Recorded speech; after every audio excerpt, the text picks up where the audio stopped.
এটা ডাঙৰ খবৰ আৰু সেই খবৰটো দিবলৈ আপোনালোকৰ মাজলৈ মই আহিলোঁ আৰু যিটো খবৰে সমগ্ৰ ছ'চিয়েল মিডিয়াত খলকনিৰ সৃষ্টি কৰি আছে মোবাইলটো ইফালে সিফালে নিব নোৱাৰি যাৰ নামেই হৈছে চুমি বৰা পৰিচিত হৈ ফুৰিছে বৰ্তমান তেওঁ ট্ৰেণ্ডিঙৰ নামত যি লুণ্ঠন চলালে তেওঁ পৰিচিত হৈছে চোৰ নামেৰে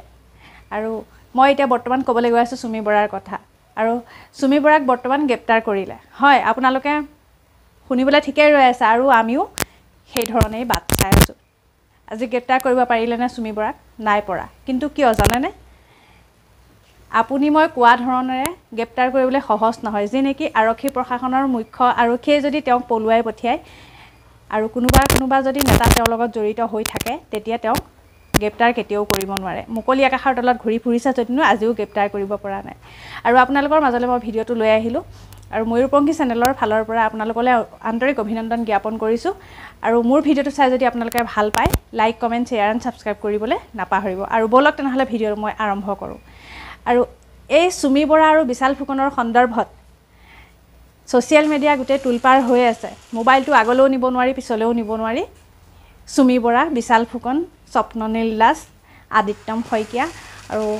অভিনেতা অভিনেত্ৰীসকল আৰু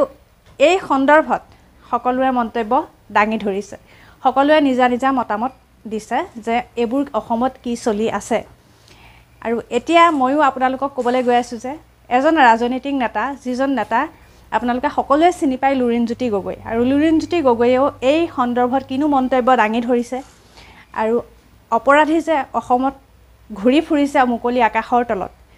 তেওঁ এই সন্দৰ্ভত কি ক'বলৈ গৈ আছে আপোনালোকক ভাবিলোঁ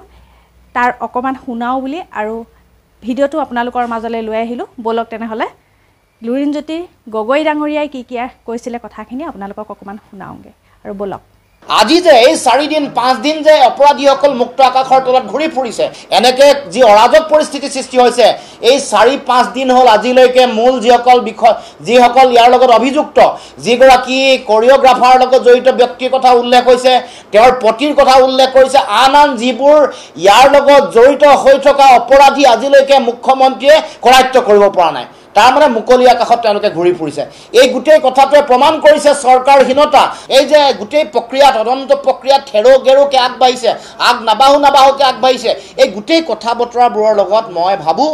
যে কোনোবা নহয় কোনোবা ৰাজনৈতিক হস্তক্ষেপ আছে কোনোবা ৰাজনৈতিক নেতাৰ পত্নী নহ'লে